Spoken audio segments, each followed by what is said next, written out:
नमस्कार दोस्तों, मैं सुशील शर्मा आज फिर एक नई कहानी के साथ। आप अगर हमारे चैनल पर नए हैं, चैनल को सब्सक्राइब करें और बेल आइकन को दबाएं ताकि आने वाली हर वीडियो का नोटिफिकेशन आपको मिलता रहे।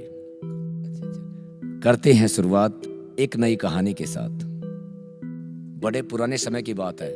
एक गांव में एक दंपत्ति रहते थे अपने बच्चों के साथ। उसी परिवार में उनका एक लड़का था, छोटा लड़का बहुत परोपकारी था। वो क्या करता, छोटे छोटे जीवों को कुछ खाने के लिए डाल देता, किसी की मदद कर देता। परिवार उससे बड़ा दुखी होता था। बेटा तो व्यर्थ में समय गुजारता है। एक दिन क्या हुआ, एक गाय गली में से जा रही थी और उधर माँ रसोई में रोटी पका रही थी। जितनी रोटियां पकी उसने सारी रोटियां उठाई और उस गाय को खिला दी। अब पिता बाहर से घर में आ रहे थे। पिता ने देखा, अरे मूर्ख लड़के, अगर ऐसे तू रोटियां खिलाता रहेगा तो परिवार का पालन पोषण कैसे होगा, कैसे चलेगा ऐसे। उसने उस लड़के को मार के भगा दिया, जा मेरे घर से निकल जा। अब बार बार घर में आने की कोशिश की लेकिन पिता ने अंदर नहीं घुसने दिया। बच्चे को बाहर निकाल दिया। बच्चा रोते हुए बाहर चल पड़ा। अब गांव से बाहर आया तो उसने देखा कि एक सांप जो कि अपने मुंह में एक मेंढक को दबाए हुए बैठा है। अभी वो उसको खाने ही वाला था और उस लड़के को उस मेंढक पर दया आ गई। उसने एक छड़ी उठाई और सांप के ऊपर दे मारी। छड़ी लगते ही उस सांप ने उस मेंढक को छोड़ दिया। सांप ने कहा, तुमने बहुत अच्छा काम किया। अरे आज मैं सुबह से भूखा, मैंने कुछ भी नहीं खाया।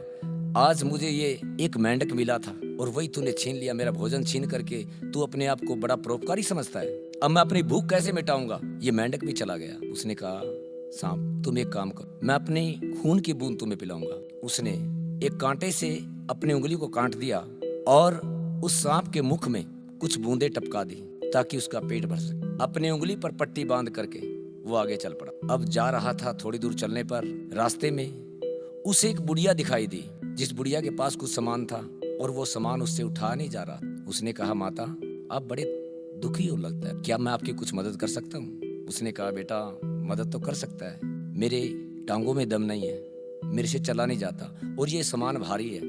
अगर तुम इसको उठा लो तो आपका बहुत धन्यवाद होगा। उसने वो सामान उठा लिया और चल पड़ा। अब चलते चलते रास्ते में आगे उन्हें एक छोटा बच्चा दिखाई दिया जो कि जमीन पर पड़ा हुआ, लेटा हुआ रो रहा था।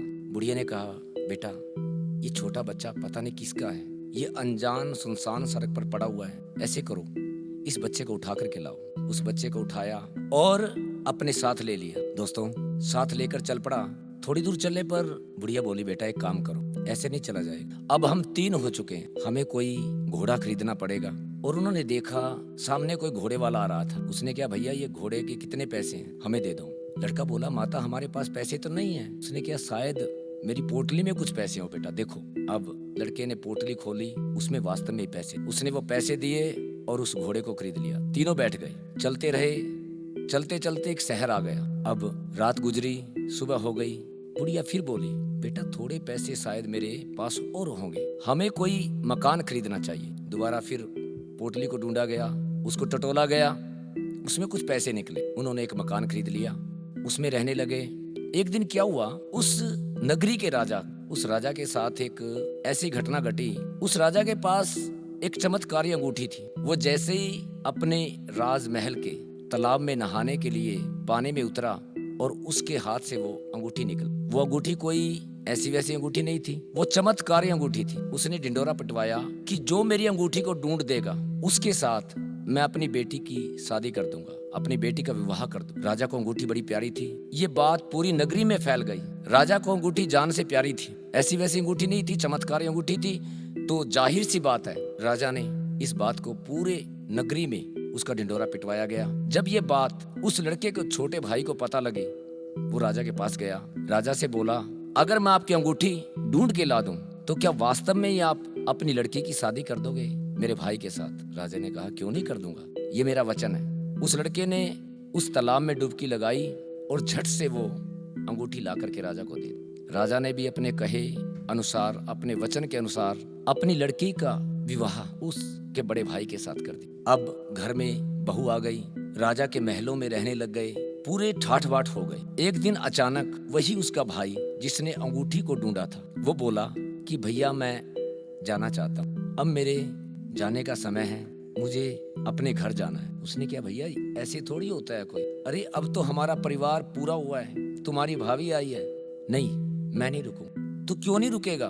तो छोटे लड़के ने कहा, वही मेंढक हूं मैं जिसकी जान आपने सांप से बचाई। मैं यहाँ नहीं रहूं, मुझे अपना फर्ज पूरा करना था। जो आपने मेरे ऊपर उपकार किया था, मैं उसका बदला चुकाने के लिए आया। थोड़ी देर में वो घोड़ा ही बोल पड़ा, भैया मैं भी जाना चाहता हूँ, मुझे भी अपनी जगह पर जाना है। उसने कहा, तू क्यों जाना चाहता है? तो घोड़े ने कहा, भैया मैं वही सर्प हूँ जिसको आपने 10 बूंदे खून की पिलाई थी, और मैं अपने उपकार का बदला चुकाने के लिए आपके पास आया था। ठीक है भाई।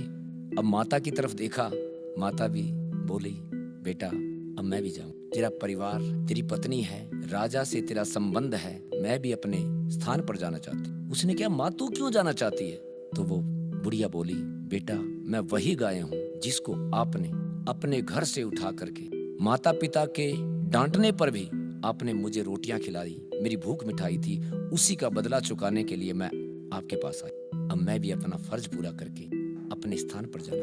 और वो तीनों चल पड़े। दोस्तों, किसी ने सही कहा है कि परहित की है महिमा न्यारी, शास्त्र यही बतलाते हैं, पर उपकारी मानव ही सम्मान जगत में पाते हैं। हमारे को जीवन में जब भी कोई मौका मिले परोपकार का, हमें कभी नहीं चुकना चाहिए, क्योंकि ये समय हमें बड़ी मुश्किल से मिलता है। हम किसी की आत्मा को दुखा सकते हैं, आनंद तो तब है जब हम किसी की आत्मा को खुश करें, किसी के दिल को प्रसन्न करें।